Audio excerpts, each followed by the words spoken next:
Hello everyone, welcome you all to the SVP Online Classes Study channel. I hope that you all are safe at your home and spending precious time along with the members of your family.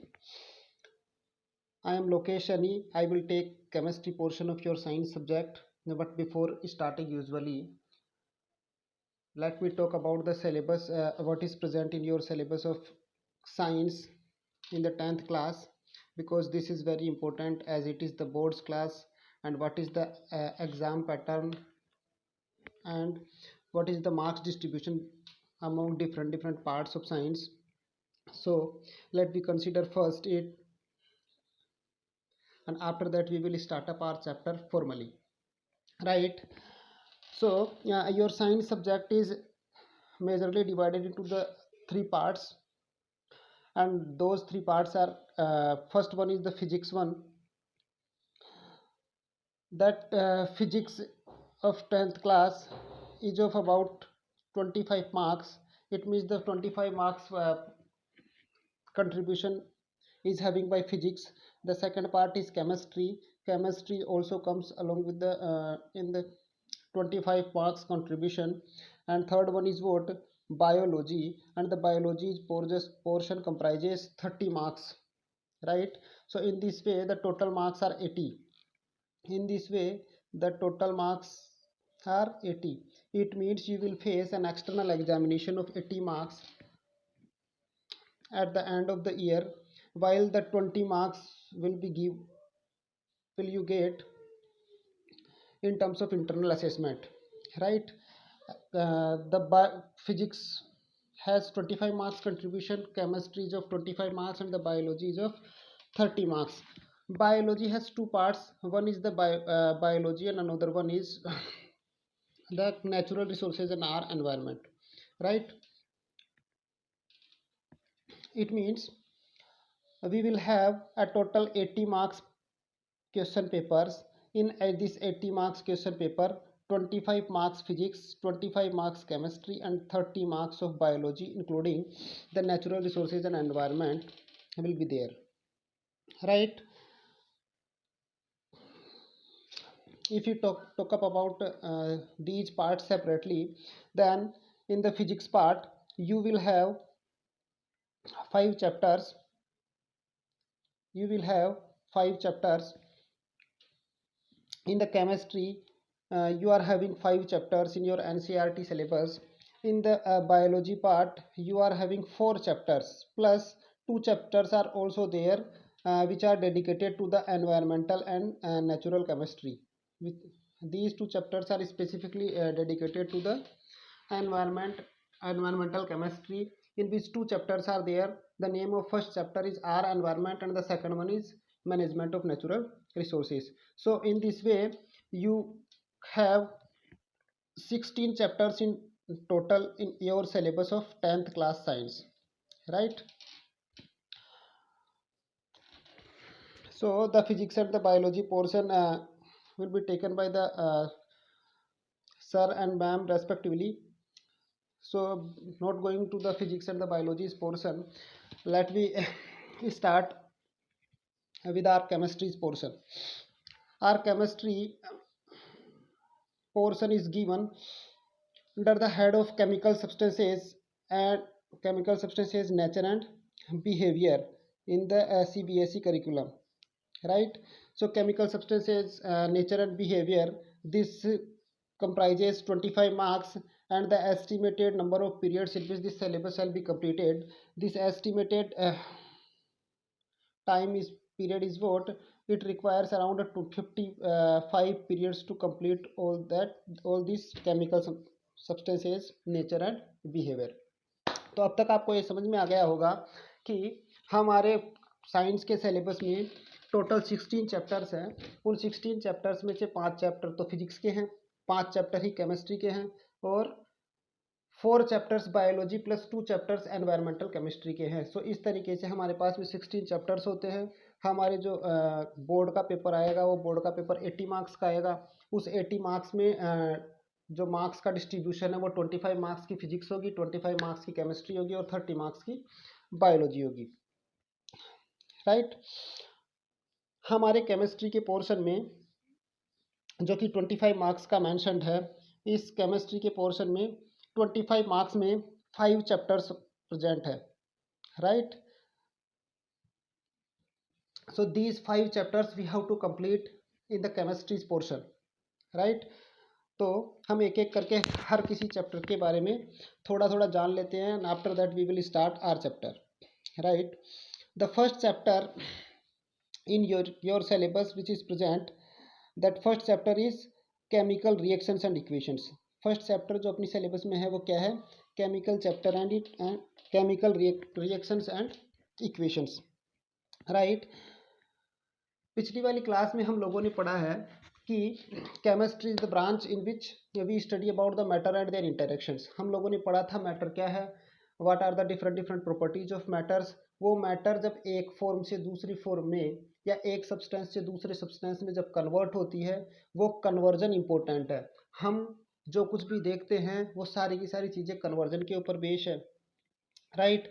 सो ये जो conversion है, इस conversion को हम change कह सकते हैं। उस चेंज की जो प्रोसेस होती है, वो प्रोसेस कौन सी है? उस प्रोसेस को हम केमिकल रिएक्शन कहते हैं। केमिकल रिएक्शन के किस तरीके के पार्ट्स होते हैं, उस केमिकल रिएक्शन को हम रिप्रेजेंट किस तरीके से करते हैं, उस केमिकल रिएक्शन को हम किस तरीके से लिख सकते हैं, किसी केमिकल रिएक्शन से हम क्यों कौन कौन सी इंफॉर्मेशन कन्वे होती है, उन केमिकल रिएक्शंस को हम किन अलग अलग टाइप्स में क्लासीफाई कर सकते हैं। ये जो सारे के सारे फिनोमिनाज हैं, उन सबको हम क्या पढ़ेंगे कौन से चैप्टर में? Chemical reactions and its equations. Is it clear, right? Because in the chemistry we study about the conversions from one form to another form. और ये जो कन्वर्जन है, इन कन्वर्जन्स को ही हम चेंज बोल सकते हैं। और ये जो चेंज होते हैं, ये चेंज दो तरीके के हो सकते हैं। आपको पता है कि एक फिजिकल चेंज हो सकता है, एक केमिकल चेंज हो सकता है। इट मीन्स एक टेम्पररी चेंज हो सकता है, एक परमानेंट चेंज हो सकता है। So whenever we will talk about this chapter, at that time we will learn it in detail. So this is your first chapter. The second chapter which is mentioned in your syllabus is acid, bases and salts. Acids, bases and salts. You know that there are some substances which are sour in nature. आप लोगों ने देखा है कि हमारे जो खाने पीने की एडिबल थिंग्स है या नॉन एडिबल थिंग्स भी होगी, उन सब का टेस्ट हो सकता है कईयों का खट्टा हो। सम आर सोर इन test.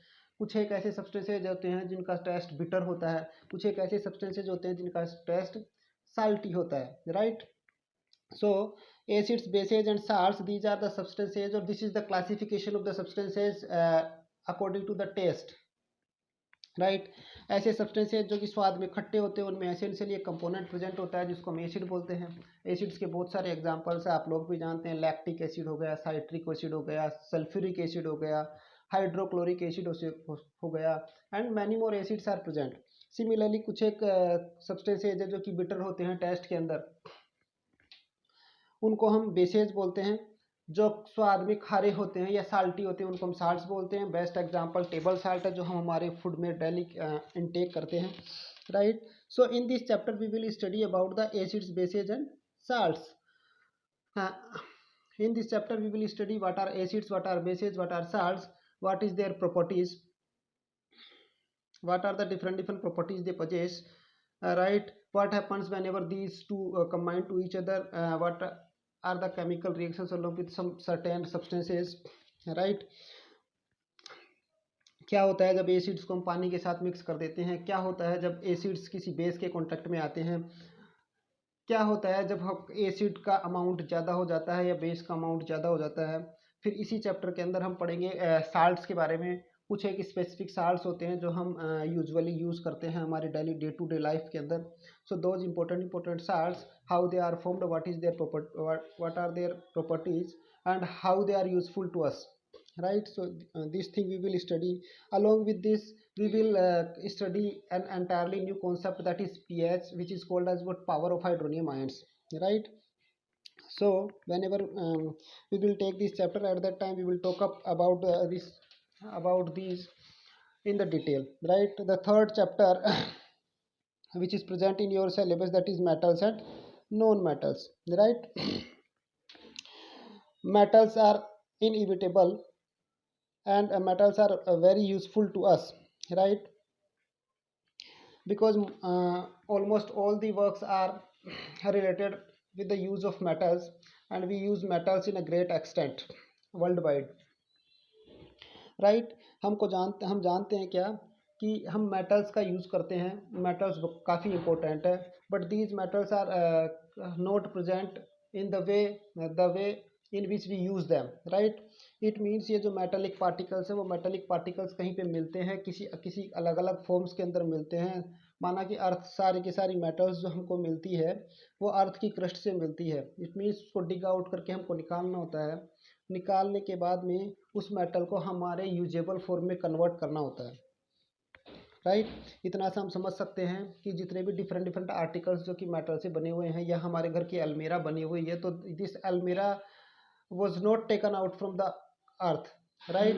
Actually the iron was taken out from the earth, उसको एक पर्टिकुलर शेप के अंदर असेंबल करने के बाद अलमीरा फॉर्म होती है। तो हम उसको किस तरीके से ऑब्टेन करते हैं, how do we extract the metals from the earth crust, उन मेटल्स का एक्सट्रैक्शन किस किस तरीके से होता है। हम सबसे पहले जो अर्थ में से खोद के निकालते हैं या अर्थ को डिग आउट करके निकालते हैं, तो वो किस फॉर्म में मिलता है, उस फॉर्म को हम किस कौन कौन से मेथड्स या प्रोसेसेस के थ्रू होते हुए लास्ट में हमारी यूजेबल फॉर्म में कन्वर्ट कर पाते हैं।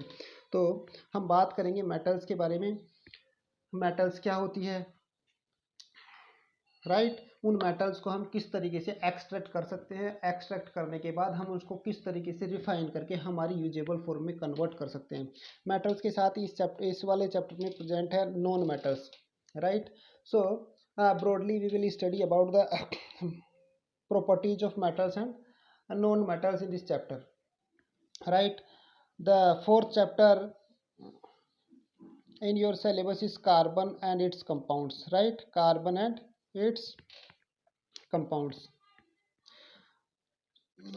Last year we discussed that an element carbon which is having atomic number 6, atomic mass 12, that is present everywhere, or mostly it is present in the organic world. हमने बात की थी कि carbon जिसका एटॉमिक नंबर 6 होता है वो carbon usually present होता है हर कहीं पे, right? Specially organic world is composed by carbon. जितना भी ऑर्गेनिक वर्ल्ड वो है जो कि लिविंग वर्ल्ड है, राइट? लिविंग वर्ल्ड का मतलब ये है कि जितना भी लिविंग ऑर्गेनिज्म्स है, चाहे वो प्लांट्स होंगे या एनिमल्स होंगे, वो सारे के सारे लिविंग एनिमल्स, और उन सब का essence either they are dead or decayed, those each and everything has carbon essentially in it, right? तो इस कार्बन को पढ़ना हमको ज़रूरी है। इस वाले चैप्टर में हम क्या करेंगे कि कार्बन की ऐसी क्या प्रॉपर्टीज होती है जिसकी प्रॉपर्टीज की वजह से वो हर जगह प्रेजेंट होता है, राइट?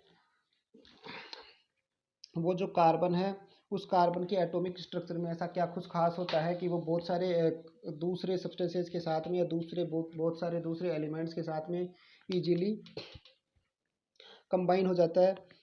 उसके बाद में हम बात करेंगे क्या कि कार्बन के जो कंपाउंड्स फॉर्म होंगे उन कंपाउंड्स को हम अलग अलग तरीके से नाम कैसे दे सकते हैं, बिकॉज कार्बन तो बहुत सारे कंपाउंड्स फॉर्म कर सकता है, और अगर कार्बन बहुत सारे कंपाउंड्स फॉर्म कर सकता है, सो nomenclature or giving name to those compounds is very necessary, right? So in the later section of the chapter we will study about the nomenclature of the carbon compounds or the organic compounds that we say, and in the last portion of this chapter we will study some important compounds which are formed by carbon and we use in our day to day life, and these इन दोनों important compounds में हमारे पास एक तो ethanol है, right? Ethanol means alcohol, जो कि आजकल wines में या मेडिसिन्स का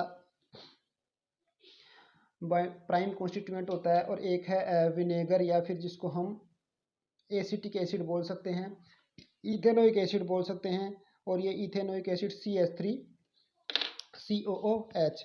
सो हमारे पास सिर्फ दो तरीके के इम्पोर्टेंट कंपाउंड्स दिए हुए हैं आपके सिलेबस में। वन इज C2H5OH जिसको हम अल्कोहल बोलेंगे, and another one is CH3COOH that which is called acetic acid और विनेगर। तो हम इनके बारे में सेपरेटली बात करेंगे। और इसी चैप्टर के सबसे लास्ट में दिया हुआ है सोप्स एंड डिटर्जेंट्स, राइट? हम हमारी डेली लाइफ में सोप्स का यूज़ करते हैं। वो सोप्स अलग अलग पर्पज़ के लिए हो सकते हैं। दो soaps can be for the bathing purpose, for the washing purpose, number of medicated soaps are available, number of baby soaps are available, right. Shaving soaps are also there, foam हो सकते हैं, saving soaps हो सकते हैं, तो अलग अलग types के सोप्स हम यूज में लेते हैं। और वो सोप्स क्या होते हैं, how they are formed, what is their properties,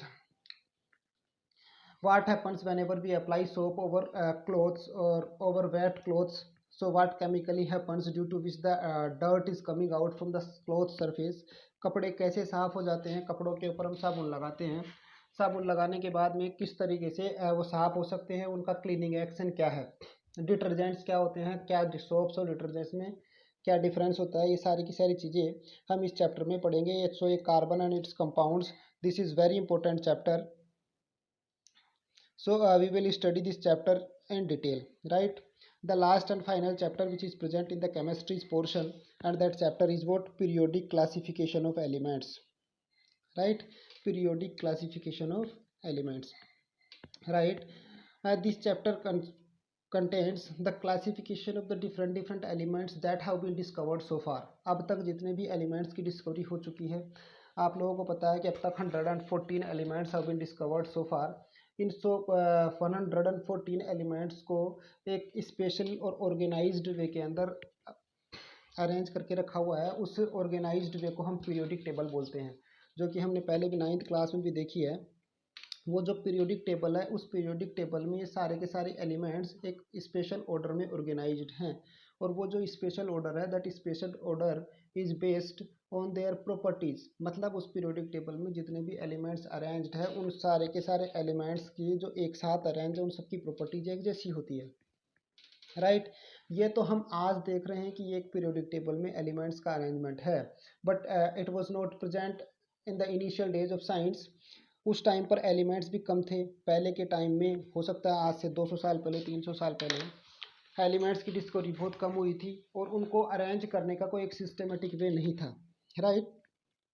तो डिफरेंट साइंटिस्ट ने डिफरेंट लॉज दिए उन एलिमेंट्स को क्लासीफाई करने के लिए, ताकि उनको हम बेस्ट तरीके से रिप्रेजेंट कर सके।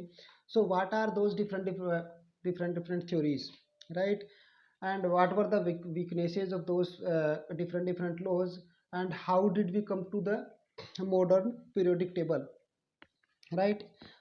So we will discuss about these in this chapter, and in the later section we will discuss about some characteristics of the periodic table. मतलब हम इस चैप्टर में ये पढ़ने वाले हैं कि ये जो मॉडर्न पीरियोडिक टेबल अब आज की फॉर्म में हमारे सामने अवेलेबल है, ये मॉडर्न पीरियोडिक टेबल किस तरीके से फॉर्म हुई, कौन कौन से डिफरेंट रूल्स अप्लीकेबल हुए, और ये जो मॉडर्न पीरियोडिक टेबल आज की डेट में है, वो मॉडर्न पीरियोडिक टेबल हमको क्या क्या डिफरेंट इंफॉर्मेशंस देती है, क्या क्या अलग अलग प्रॉपर्टीज है जिसको हम मॉडर्न पीरियोडिक टेबल को सिर्फ देखने से पता कर सकते हैं।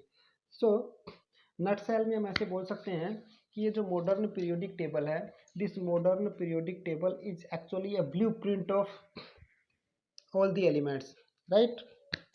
तो इस तरीके से ये हमारे 5 चैप्टर्स प्रेजेंट है केमिस्ट्री के अंदर। One is chemical reactions and equations, second one is the acids bases and salts, third one is the metals and non metals, fourth one is the carbon and compounds, and the fifth one is what, periodic classification of elements, right, periodic classification of element.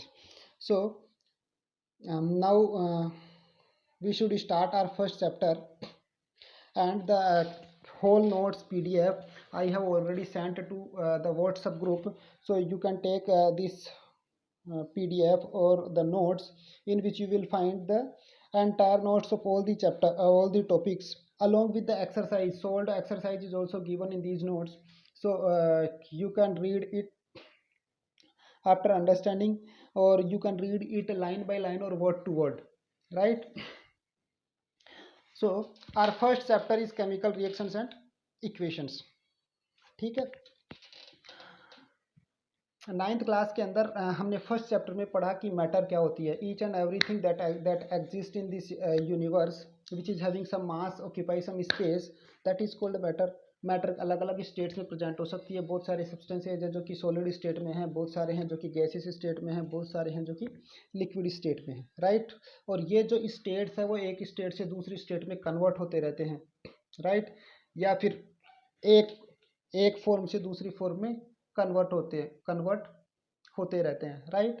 तो हमने देखा था कि chemistry is a branch of science in which we study about the matter and their interactions. Interaction का मतलब है कि एक मैटर जब किसी दूसरे मैटर के साथ इंटरेक्ट करता है या उनके साथ में रिएक्ट करता है, हम इंटरेक्ट ही रहने देते हैं अभी, जब उनके बीच में इंटरेक्शन होता है तो उस इंटरेक्शन की वजह से कुछ चेंजेज हो सकते हैं या कुछ एक कन्वर्जेंस पॉसिबल है, right. For example, we were little kids in the childhood, right?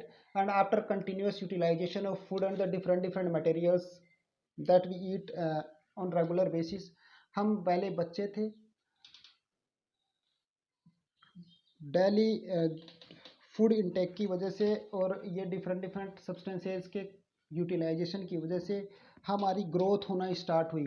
Now you all are adolescents, right? It means now you are not the little kids,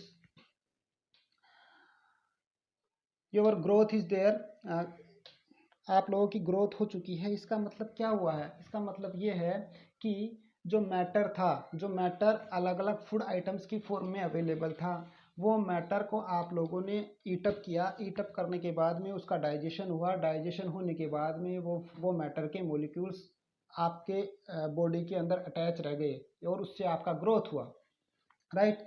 इसका मतलब कन्वर्जन हो गया। जो मैटर किसी फ्रूट की form में या किसी ग्रेन की फॉर्म में अवेलेबल था, वो मैटर अब आपकी ग्रोथ के काम में आ गया। इट मीन्स दैट ग्रेन और fruit has now converted in order to grow up your body, right. It means वो जो मैटर का फॉर्म था वो अब कन्वर्ट हो चुका है, right. It means such kind of processes are there everywhere. तो हमको ये पता है कि मैटर के अंदर कन्वर्जन होता है और conversion of matter is quite important. बिना कन्वर्जन के कुछ हो नहीं सकता है, ठीक है। इस कन्वर्जन को हम चेंज भी बोल सकते हैं, जिसको हम क्या बोलते हैं? चेंज बोल सकते हैं, राइट। क्या बोल सकते हैं? चेंज बोल सकते हैं, राइट। और चेंजेस के बारे में आप लोग जानते हो कि changes are of two types. Changes जो भी होगा, कोई एक सब्सटेंस किसी एक फॉर्म से दूसरी फॉर्म में कन्वर्ट होगा, तो दो तरीके के चेंजेस पॉसिबल हैं जो कि हमारे दिमाग में आते हैं। ऐसे चेंजेज हो सकते हैं जो कि टेम्पररी हो, ऐसे चेंजेज हो सकते हैं जो कि टेम्पररी हो, और ऐसे चेंजेज भी हो सकते हैं जो कि परमानेंट हो, right. So these are the two changes which are possible, right. Either that change is temporary और परमानेंट। फॉर एग्जाम्पल ले लेते हैं, आपकी क्लास में जो ग्रीन बोर्ड है या ब्लैक बोर्ड है, उस ब्लैक बोर्ड के ऊपर जमा हुई जो धूल है, या उस ब्लैक बोर्ड के ऊपर लिखे चौक के द्वारा लिखा गया जो कुछ भी है, वो क्या है? ब्लैक बोर्ड पे जमा हुई धूल है। इसका मतलब डस्ट के पार्टिकल्स स्टिक कर रखे हैं बोर्ड की सरफेस के ऊपर, या फिर हमने चौक से लिखा है, इसका मतलब चौक के पार्टिकल्स किसी एक पर्टिकुलर वे में बोर्ड की सरफेस के ऊपर स्टिक कर रहे हैं, राइट। इसका मतलब ये था कि all those particles which were present in terms of dust particles and all those particles which were present in terms of chalk stick, now those particles are residing on to the surface of board, right. मतलब हमने चौक से board के ऊपर लिख दिया, तो अब जो चौक के पार्टिकल्स जो पहले चौक स्टिक की फॉर्म में थे, अब वो छोटे छोटे पार्टिकल्स की फॉर्म में बोर्ड के ऊपर अरेंज है। इसका मतलब ये है कि चौक जो था वो मैटर था, चौक उस मैटर का अब कन्वर्जन हो चुका है किसकी फॉर्म में? जो अलग अलग वर्ड्स हम लोगों ने लिख रखे हैं उसकी फॉर्म में, राइट। और अगर ये कन्वर्जन हुआ है तो उस बोर्ड की सरफेस के ऊपर और चौक के पार्टिकल्स के बीच में कोई अट्रैक्शन फोर्स काम कर रहा होगा, तभी तो वो वहाँ है, अदरवाइज वो चौक के पार्टिकल्स नीचे गिर जाते, राइट। अट्रैक्शन फोर्स काम कर रहा है, ठीक है। एक तो ये चेंज है। अब अट्रैक्शन फोर्स काम कर रहा है, इट मीन्स स्मॉल अमाउंट और small magnitude attraction force is there in between the board surface and the chalk particles, right? But if you apply some external pressure or if mechanical work is done onto the board surface, then what will happen? If you use some duster and apply some pressure at that time, all those chalk particles are removed, right? इसका मतलब ये हुआ कि चौक particles का जो change हुआ था चौक stick से बोर्ड की सरफेस की फॉर्म में, अब वो चेंज रिमूव आउट हो गया है। क्यों? क्योंकि हमने बाहर से एक प्रेशर अप्लाई कर दिया है। ये जो इफेक्ट रिमूव आउट हो गया है, इसको हम ऐसे बोल सकते हैं कि जो चेंज हुआ था चौक पार्टिकल्स का और बोर्ड सरफेस के ऊपर, वो चेंज एक्चुअली टेम्पररी था, इसलिए वो रिमूव हो गया, राइट। वो चेंज एक्चुअली टेम्पररी था इसलिए वो रिमूव हो गया। तो हम ऐसे बोल सकते हैं कि इस तरीके के चेंजेस होंगे जो कि टेम्पररी होते हैं नेचर में, जो कि टेम्पररी होते हैं नेचर में। दूसरा हम बात करते हैं कि लेट अस सपोज उसी ब्लैक बोर्ड के ऊपर हम चौक स्टिक से नहीं रखते हैं, हम किसी पेंटर को बुलाते हैं और उस पेंटर से परमानेंट कलर से कुछ लिखवाते हैं। फॉर एग्जांपल हम लिखवाते हैं क्लास 10th ए, राइट। अगर किसी परमानेंट कलर से हम उसके ऊपर लिखवाते हैं क्लास 10th, राइट। सो ये भी चेंज होगा because the colour which was present in that डिब्बे में या फिर उसके टिन में जो कलर था वो अब कलर किसकी फॉर्म में कन्वर्ट हो गया है, वो किसी पर्टिकुलर वर्ड को लिखने के काम में आ गया है। एंड व्हाट इज देयर, वो जो बोर्ड की सरफेस है वो प्लस वो जो कलर के जो पार्टिकल्स है उन दोनों के बीच में एक बॉन्डिंग फॉर्म हो गई है। And this bonding is permanent bonding. ये बॉन्डिंग इस तरीके की है कि अब अगर उसको सूखने के बाद में हम उसके ऊपर डस्टर अप्लाई करेंगे तो this can not B rubbed, मतलब हम उसको रब नहीं कर सकते हैं। मतलब वो चेंज क्या हो गया है, परमानेंट हो गया है। कुछ टाइम के लिए ही सही, लेकिन वो कुछ टाइम के लिए क्या हो गया है, परमानेंट हो गया है, राइट। तो हमारी समझ में ये आता है कि हमारे पास दो तरीके के चेंजेस होते हैं। एक चेंजेस हो सकता है जो कि टेम्पररी हो और एक चेंज ऐसा हो सकता है जो कि परमानेंट हो, right. So two kind of changes are there which are temporary and permanent, right. Temporary change उस चेंज को कहेंगे जिसके अंदर जो अट्रैक्शन फोर्स है वो अट्रैक्शन फोर्स कम होगा तो उसको आराम से रिवर्स बैक कर सकते हैं। इसका मतलब they are having weak forces, right. Temporary changes के अंदर कौन सा फोर्स काम में आता है, वीक फोर्सेस काम में, वीक फोर्सेस एग्जिस्ट करते हैं, राइट।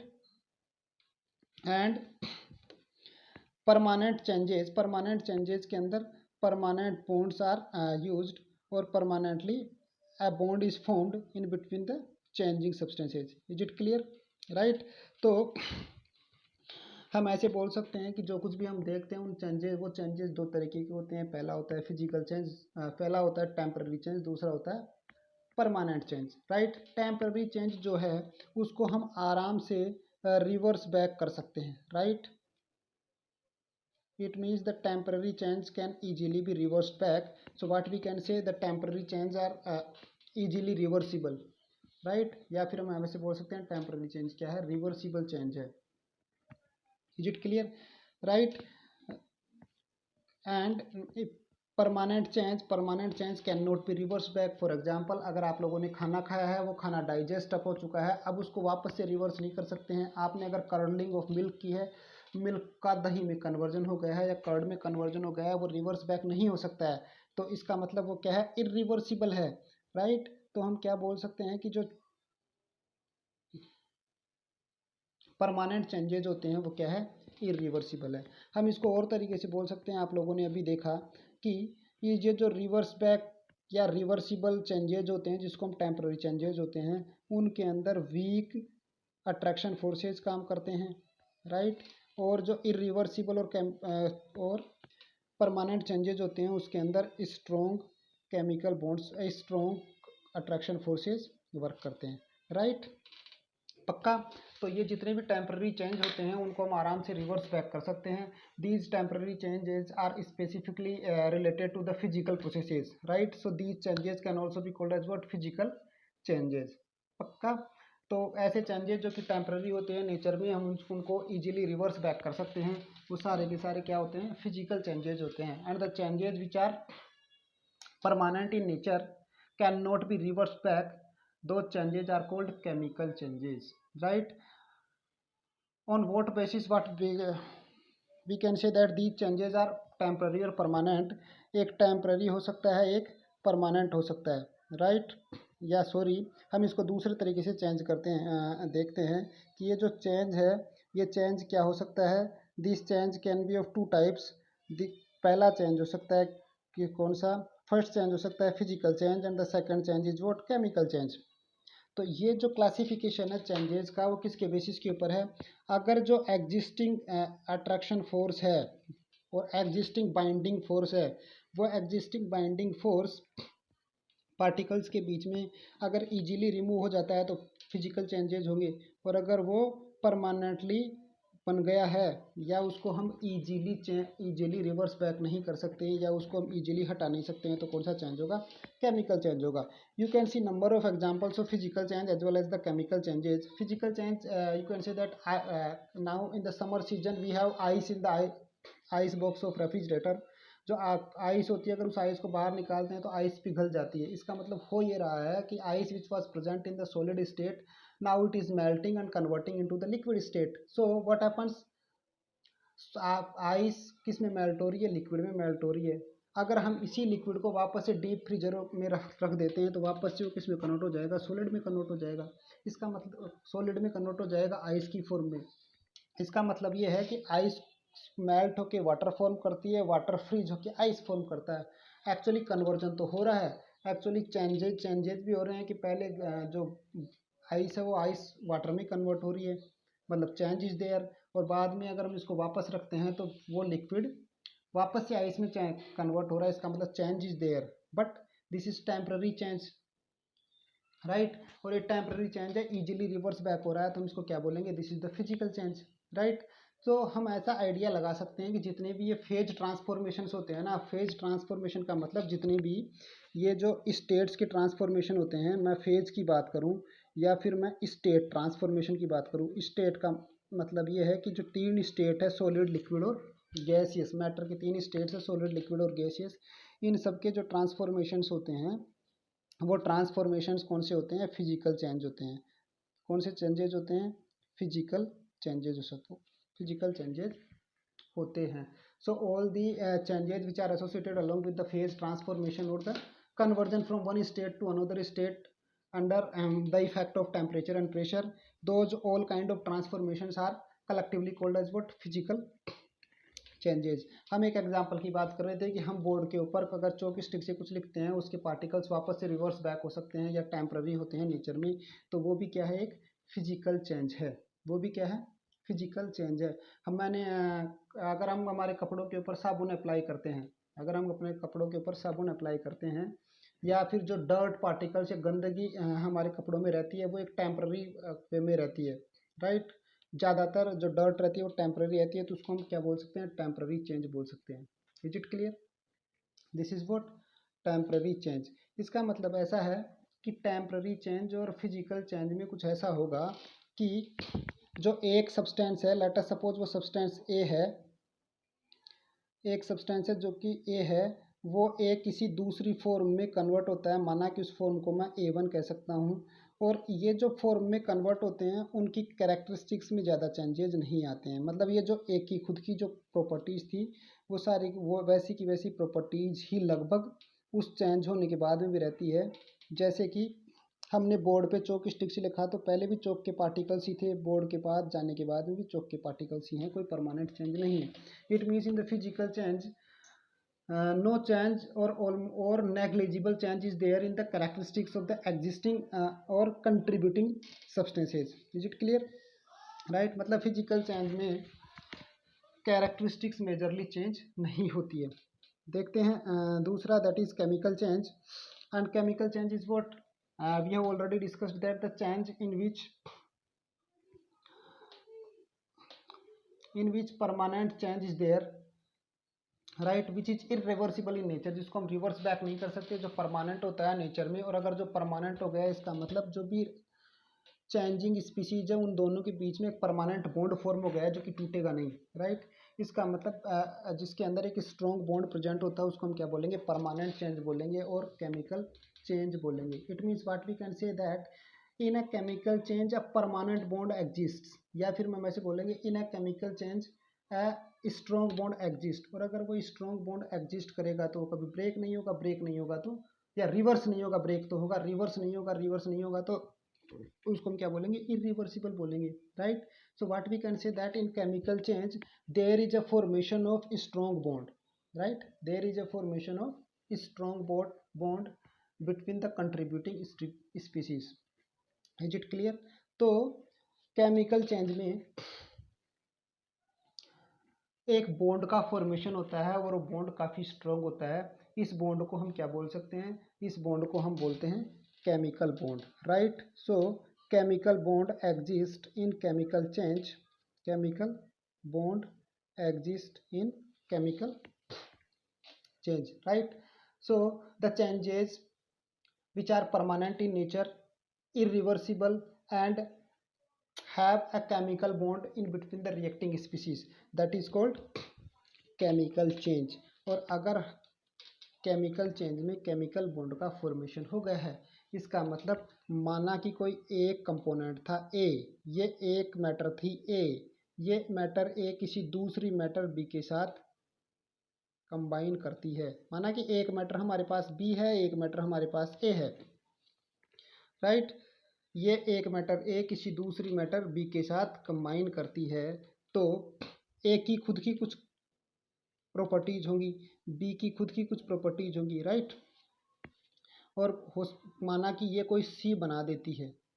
मैं यहाँ पे सी इसलिए लिख रहा हूँ, पहले A1 लिख रहा था, ध्यान दीजिएगा टेम्पररी चेंज में मैं ऐसे लिख रहा हूँ क्या, इन दोनों के बीच में कंबाइन होने के बाद में एक मैटर का कन्वर्जन फॉर्म होगा जिसको मैं सी बोल रहा हूँ।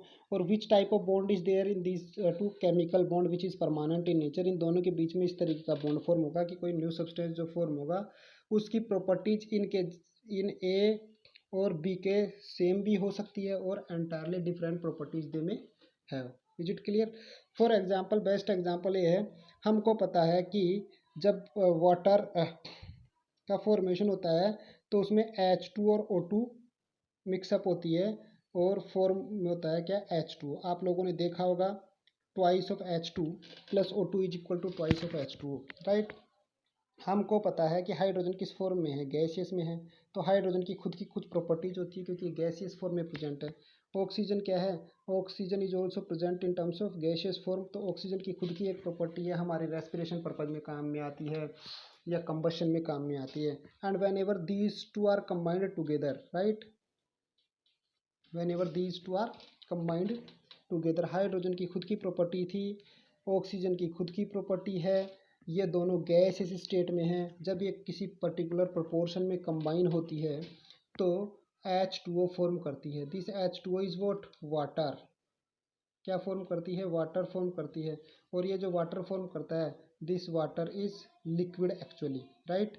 मतलब हो क्या रहा है यहाँ पे, दो गैसेज है जो कि किसी प्रोपोर्शन में मिक्सअप होके लिक्विड फॉर्म कर रही है। सो हाइड्रोजन गैसियस फॉर्म में थी, ऑक्सीजन गैसियस फॉर्म में थी, लेकिन जो रिजल्टेंट सब्सटेंस बना है या रिजल्टेंट्स कंपाउंड बना है वो कंपाउंड तो वाटर है और water is present in the liquid state.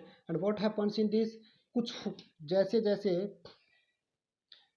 जैसे H2 और ऑक्सीजन के बीच में इंटरेक्शन हुआ होगा, सबसे पहले इंटरेक्शन हुआ होगा तो इनके बीच में कुछ बॉन्ड्स का बनना स्टार्ट हुआ होगा और वो बॉन्ड बनते बनते जब कंप्लीट हो गए तब जाके इसका फॉर्मेशन हुआ है, H2O का फॉर्मेशन हुआ है, right. So which kind of bonds they have the chemical bond, they have chemical bond. So what we can say कि केमिकल चेंज के अंदर जो भी सब्सटेंसेस एक दूसरे के साथ कंबाइन हो सकते हैं वो एक परमानेंट और स्ट्रॉन्ग बॉन्ड फॉर्म करके एक नया कंपाउंड बनाते हैं। उस नए कंपाउंड की प्रॉपर्टीज एग्जिस्टिंग सब्सटेंसेस के सेम हो भी सकती है और entirely different characteristics that newly form compound में है। Is it clear, right. ऐसे सारे के सारे चेंजेस को हम क्या बोलेंगे, केमिकल चेंजेस बोलेंगे। तो आप लोगों की समझ में आ गया होगा कि ऐसे चेंजेस जो कि परमानेंट होते हैं नेचर में, जिनको हम रिवर्स बैक नहीं कर सकते हैं और जिनके बीच में एक स्ट्रॉन्ग केमिकल बॉन्ड प्रेजेंट होता है, उसको हम क्या बोलेंगे, केमिकल चेंजेस बोलेंगे, राइट। अब अगर हम इस पर थोड़ा सा ध्यान देने की कोशिश करें तो जो भी होगी केमिकल चेंज एक्चुअल में क्या है, एक से दूसरे में कन्वर्जन हो रहा, एक से ज़्यादा सब्सटेंसेस आपस में मिलके कन्वर्ट करते हैं, राइट, उसको हम क्या बोलते हैं, केमिकल चेंज बोलते हैं, राइट। तो जो चेंज हो रहा है, जो चेंज हो रहा है या जो चेंज हमको ऑब्जर्व हुआ है, हम अगर इसी एग्जांपल की वापस से बात करें तो इसमें हमको क्या चेंज ऑब्जर्व हुआ है, हाइड्रोजन और ऑक्सीजन मिलके वाटर फॉर्म किए हैं, राइट। तो हमेशा ही हम क्या बोल सकते हैं कि जब हाइड्रोजन और ऑक्सीजन किसी पर्टिकुलर प्रोपोर्शन में मिलते हैं, हाइड्रोजन और ऑक्सीजन जब प्रोपोर्शन में मिलते हैं तब जाके वाटर का फॉर्मेशन होता है। It means this is a process. It means हम क्या बोल सकते हैं कि ये एक प्रोसेस है, और वो प्रोसेस हमको ये कहती है कि when ever hydrogen and oxygen are combined together in a fixed ratio, at that time water is formed. At that time water is formed. Is it clear? Right. So this is a process by which every time water is formed whenever hydrogen and oxygen are combined together in a fixed ratio or the fixed proportion. Is it clear? तो ये एक process हो गई। Actual में hydrogen और oxygen मिलके एक chemical change लेके आ रहे थे, पक्का। और ये जो केमिकल चेंज लेके आए ये एक पूरा प्रोसेस होगा जिसके थ्रू ये सब कुछ हो रहा था, जिसके थ्रू ये पूरा सब कुछ हो रहा था। Right. So the process by which a chemical conversion taking place, और वो प्रोसेस जिसके थ्रू, वो प्रोसेस जिससे एक केमिकल चेंज एस्टेब्लिश होता है या फिर सब्सटेंसेज एक दूसरे के साथ कंबाइन होकर कुछ नया ही सब्सटेंस बनाते हैं, इस पूरी की पूरी प्रोसेस को हम क्या बोलते हैं? इस पूरी की पूरी प्रोसेस को हम केमिकल रिएक्शन बोलते हैं। So how can we define the chemical reaction? The process which contain a chemical change essentially in it is called chemical reaction, or the process by which some substances are combined together and form some new compound which may or may not have the similar properties. Is it clear? तो ये जो पूरी की पूरी process है उसको हम क्या बोलेंगे? उसको हम केमिकल रिएक्शन बोलेंगे। फॉर एग्जाम्पल हम इसको ऐसे कंसिडर कर सकते हैं कि last year you were in the 9th class, right. आप लोग 9th क्लास में लास्ट ईयर थे, right, and now you have entered into the 10th class, so a change is there. इसको केमिस्ट्री के टर्म में नहीं देखना, जनरल लाइफ के टर्म में हम देख सकते हैं क्या कि आप लोग पिछले साल 9th क्लास में थे, अब आप लोग 10th क्लास में आ चुके हैं। So a change has taken place, right, from 9th class to 10th class. Actually the shifting is taking place. Is this the permanent change or the temporary change? If you have passed the examination, then this is the permanent one, right?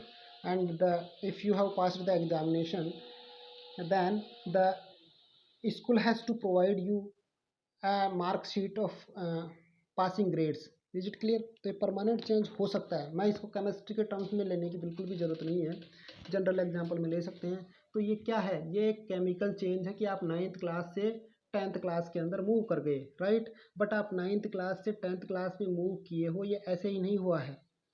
It means एक process इसके साथ associated थी कि जब आपने 9th class में admission लिया था, कंटिन्यूसली डे टू डे आप स्कूल जाते थे, वहाँ पर आपकी पढ़ाई होती थी, वहाँ पे आपके पीरियोडिक टेस्ट 1 हुआ, पीरियोडिक टेस्ट 2 हुआ, फिर हाफ ईयरली एग्ज़ाम हुई, फिर फाइनल एग्ज़ाम्स हुई।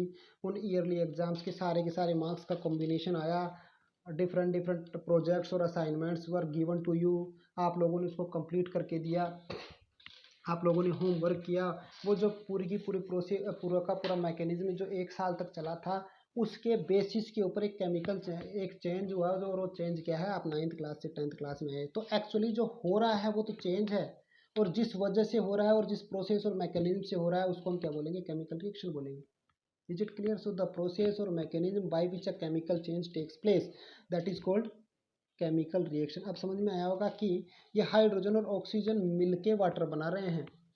हाइड्रोजन और ऑक्सीजन जब मिलेंगे तब वाटर का फॉर्मेशन होगा। ये मिलके वाटर बना रहे हैं, ये एक केमिकल चेंज है।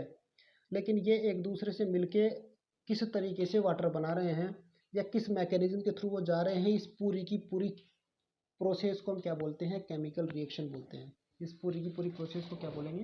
केमिकल रिएक्शन बोलेंगे, right. So I have written here the definition of chemical reaction. And what is the definition of chemical reaction? That the process in which reactants are reacted together in order to form products is called chemical reaction. हाँ, आप लोगों को पता है क्या कि किसी भी रिएक्शन के अंदर जो सब्सटेंसेज एक दूसरे के साथ रिएक्ट करते हैं उनको हम रिएक्टेंट बोलते हैं, और जो बन जाता है उसको हम क्या बोलते हैं? उसको हम प्रोडक्ट्स बोलते हैं। तो पिछले वाले एग्जांपल में हाइड्रोजन और ऑक्सीजन जो आपस में ऐड हो रहे थे उनको हम रिएक्टेंट बोलते हैं, जो वाटर फॉर्म हो रहा था उसको हम क्या बोलते हैं? प्रोडक्ट बोलते हैं, राइट। सो द प्रोसेस और mechanism by which two or more substances called reactants are reacted together and they form product, right? That is called chemical reaction. Or what, in another way, how can we define it as what? The process which contain a chemical change essentially in it is called chemical reaction. मतलब जिसमें chemical change होगा उसकी process को हम chemical reaction बोलेंगे. Next बात करते हैं हम क्या, केमिकल इक्वेशंस की, राइट. ये तो हो गई केमिकल रिएक्शन और chemical change, chemical equation, right. ठीक है, तो केमिकल इक्वेशंस क्या हो सकती है कि हमने केमिकल रिएक्शन की बात की जिसमें एक केमिकल चेंज होता है, राइट. बट एवरी, जैसे कि लास्ट वाले एग्जांपल की बात करूँ तो हाइड्रोजन जब ऑक्सीजन के साथ मिक्सअप होता है तो हम उसको क्या करते हैं, वाटर फॉर्मेशन होता है. So this is a one line statement that whenever hydrogen is combined along with the oxygen at that time water is form. This is one line statement, but we can not represent this as a whole statement, right. हमको इसको represent करना होगा बढ़िया तरीके से, और वो represent हम लोगों ने किया. वो रिप्रेजेंटेशन क्या था, H2 plus O2 is equal to twice of H2O, right. Twice of H2 plus O2 is equal to twice of H2O. मतलब ये जो रिप्रेजेंटेशन है, ये रिप्रेजेंटेशन यही कह रहा है कि whenever twice of hydrogen reacted with one oxygen at that time twice of H2O is formed. तो अगर मैं या तो इसको पूरी लाइन के स्टेटमेंट के रूप में लिख दूं या इसको इस शॉर्ट फॉर्म के रूप में लिख दूं, राइट. तो this is the convenient way to represent this whole reaction और the whole chemical change, right. तो किसी भी केमिकल रिएक्शन को इजी और कन्वीनियंट तरीके से रिप्रेजेंट करने का जो तरीका है उसी को हम क्या बोलते हैं, केमिकल इक्वेशन बोलते हैं, right. It means the representation of chemical reaction is called chemical equation. किसी भी केमिकल रिएक्शन को रिप्रेजेंट करने का जो तरीका होता है उसको हम क्या बोलते हैं, केमिकल इक्वेशन बोलते हैं.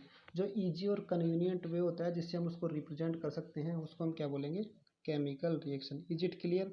फॉर एग्जाम्पल के लिए हम ऐसे बोलते हैं कि अगर किसी के भी घर पे जब कोई नया घर बनवाते हैं तो नया घर बनवाते हैं, then the first step is what, उसका हम एक ब्लूप्रिंट बनवाते हैं कि हमको कैसा घर बनाना है, और वो आर्किटेक्ट आपको एक नक्शा बना के देता है. वो जो नक्शा है वो नक्शा एक पेपर के ऊपर होता है, right. That paper has all the information regarding the house which is going to be built, right. जो घर आप बनवाने वाले हो उसका पूरा का पूरा ब्लूप्रिंट उस एक छोटे से कागज़ पे रिप्रेजेंट होता है. ये तरीका है रिप्रेजेंट करने का. या हम ऐसे बोलते हैं कि पहले इतनी लंबी दीवार बनाओ, फिर उसको इतनी मोटी करो, फिर उससे इतना सा बैंड दो, और इसको हम पूरी की पूरी कॉपी में लेके लिखते हैं. और एक हमारे पास एक सिंपल पेज है जिसके ऊपर नक्शा है. तो वो जो कारीगर और मिस्त्री होता है वो उस नक्शे को देखता है and according to that representation he has to built that house. पक्का? इसका मतलब जो भी वो जो घर बनाने की पूरी प्रोसेस है, जिस दिन नींव खोदी गई होगी, फिर उसके बाद में डेली मिस्त्रियों ने काम किया होगा, फिर प्लास्टर हुआ होगा, ऊपर छत डली होगी, फिर उसके ऊपर कलर हुआ होगा, वो पूरी की पूरी प्रोसेस जो है वो एक केमिकल चेंज लेके आई है. पहले जहाँ ज़मीन थी अब वहाँ पे एक घर बन गया, एक चेंज हुआ है. उस चेंज को हम की पूरी प्रोसेस है, जितना प्रोसेस लगा है उसको हम केमिकल रिएक्शन बोलेंगे. और उसको जो रिप्रेजेंट करने का तरीका है that is called equation, right. तो किसी भी केमिकल रिएक्शन को इजी और कन्वीनियंट वे में रिप्रेजेंट करने का जो तरीका है उसको हम क्या बोलते हैं, chemical equation, right. So the representation of reactants and products in a chemical reaction that is called chemical equation. It means whatever the conversion that we consider or a change that we consider, या फिर किसी matter का transformation अगर हम consider करते हैं तो उस मैटर के ट्रांसफॉर्मेशन में क्या होगा, जो हमको दिखेगा, जो चेंज हमको दिखेगा या जो चेंज ऑब्जर्व होगा उसको तो हम केमिकल चेंज बोल सकते हैं. जो चेंज हमको दिखेगा उसको हम क्या बोल सकते हैं, केमिकल चेंज बोल सकते हैं, राइट. जिस पूरी की पूरी प्रोसेस के थ्रू वो केमिकल चेंज हुआ उसको हम केमिकल रिएक्शन बोलेंगे, राइट. और उस पूरी की पूरी प्रोसेस को हमने किस तरीके से रिप्रेजेंट किया उसको हम क्या बोलेंगे, केमिकल इक्वेशन बोलेंगे. फॉर एग्जाम्पल लास्ट में अपन एक एग्जाम्पल के साथ ख़त्म करेंगे. हमने पहले एक एग्जांपल लिया कि आप लोग अब 9th क्लास से 10th क्लास में आ चुके हो, तो 9th क्लास से 10th क्लास तक एक साथ ये किस स्टेटमेंट में हमने बोल दिया कि चेंज हो गया कि now you are in the 10th class, last year you were studied in the 9th class, right. So there is a change, right. ये चेंज किसकी फॉर्म में आया? ये चेंज आया कि आप लोगों ने एक साल तक जो एंटायर सेशंस लिए वो सारे के सारे होमवर्क्स या जितने भी असाइनमेंट्स आप लोगों को अलॉट किए गए वो सारे के सारे आप लोगों ने कंप्लीट किए, उसकी वजह से आया। तो वो पूरी की पूरी प्रोसेस को हम रिएक्शन बोल सकते हैं, जिसको हम बोलते हैं chemical reaction. And after the completion of that chemical reaction, how did the management, how did the school represent that chemical equation? उसमें रिप्रेजेंट करने के लिए स्कूल क्या देता है? After the completion of the year school has to give a report card. वो report card क्या है? वो रिपोर्ट कार्ड आपके पूरे साल के अंदर आप लोगों ने क्या किया उस सब का एक शॉर्ट रिप्रेजेंटेशन है, बेस्ट कंसाइज और कन्वीनियंट रिप्रेजेंटेशन है आपकी होल एक्टिविटीज़ का। It means a person who does not know about your studies, if he see your report card, then he may have an idea that what is your position, right, and how much intelligent you are, how much marks you got, right? Is it clear? तो हम जो 9th से 10th में आए हैं वो तो chemical change है, ऐसे मान सकते हैं हम।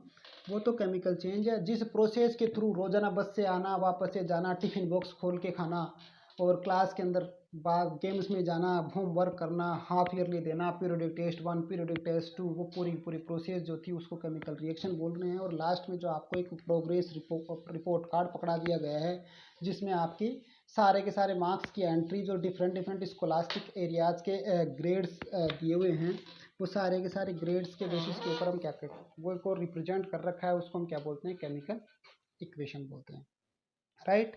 तो आज हमने इस चैप्टर को सिर्फ स्टार्ट किया है कि केमिकल रिएक्शंस क्या होती है, केमिकल इक्वेशंस क्या होती है और वो केमिकल चेंजेस क्या होते हैं, right. So what you have to do, you have to read the document. ये जो भी दिया हुआ है, ये जो पीडीएफ फाइल मैंने पहले ही शेयर कर दी थी, इस पीडीएफ फाइल में ये हैंड रिटन नोट्स हैं। इन हैंड रिटन नोट्स को आप लोगों को लाइन टू लाइन और वर्ड टू वर्ड आप लोग इसको एक बार रीड कीजिएगा।